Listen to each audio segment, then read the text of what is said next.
Hey cherries, it's Jessica here from A Cherry on Top, and today's video is part of our Technique Tuesday video series, and this month we are focusing on metallics. In this video, I'll be showing you two of my favorite metallic techniques, and the first one is using metallic flakes. This page is starting with this cut file.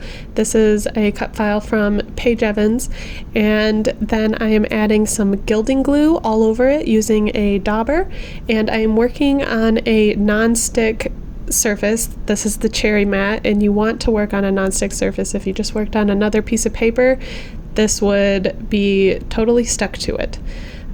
So I first added all of my glue, and the thing with this gilding glue is that it's tacky when dry, so you don't have to hurry and you can take your time doing this. Once it's all dry, I moved it onto a clean piece of paper, and I am starting to add these metallic flakes. This is the Paris color set, and it's got purples and blues and a little bit of blacks in there, and it goes perfectly with my photos. There's also like the traditional colors of brass and gold, silver, and then there's other colors where there's more red. So I'm sure that there's a color scheme that works perfectly with your project. I used to dump like most of these flakes onto my page, but I found that it's a lot less messy if you just grab a little bit and spread it around using a paintbrush.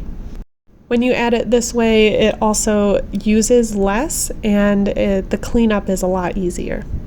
If you have not used foil flakes before, you do have to be a little bit careful because they're so light that if you breathe on them hard, they'll just fly into the air. But I think they're really worth it because I don't know how else you can get such a pretty shimmery shine like how you get using them. I also wanted to show how easy it is to clean off the cherry mat. Because it is a non-stick surface, all you have to do is take a palette knife and rub it over the surface and it'll all come up. Now it's time to work on my background. I am using some watercolors. Actually, this was the first side that I did, and I used a lot of different colors, and I decided it looked too Eastery or just too bright or too many colors, so I actually ended up flipping over this page and painting just purple on the back side of this, but I didn't actually end up filming that part, so I'm pretty much using the same technique on this side. It's just I did this using only the purple. I have been loving doing watercolor backgrounds lately. I think they're just so fun, and you can get the exact color that you're looking for, and it's different every time. If you're new to watercoloring, really start with a background.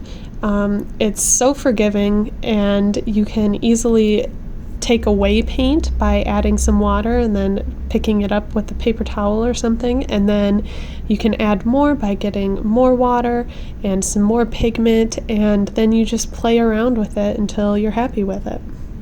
People always comment on these videos, I make it look so easy, but really that's just because it is really easy. I then added some splatters, and you can see my all purple side that I am much happier with than the rainbow that I had the first time.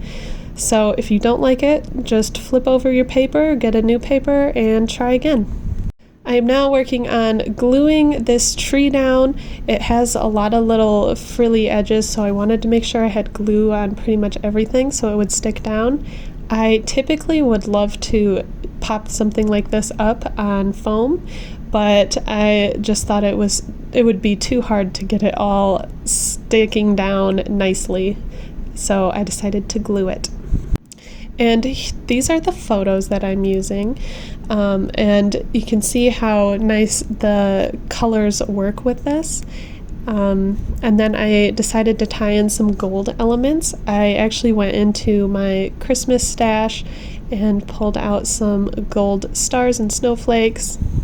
And then once I started going with the gold theme, I wanted my title to be gold as well. So this is the second metallic technique in this video.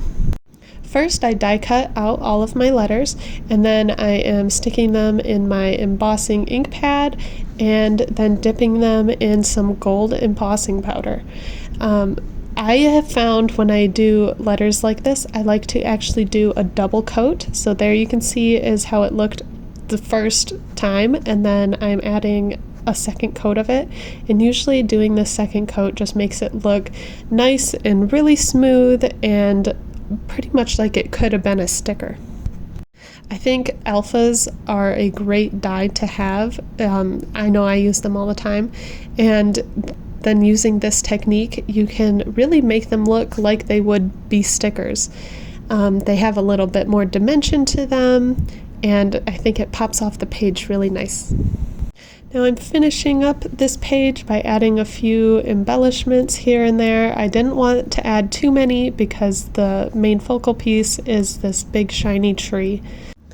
I am also going to glue down my chipboard. It's just something I always do. I feel like chipboard is the one thing that doesn't stick very well, so I always glue them down before I put my page away.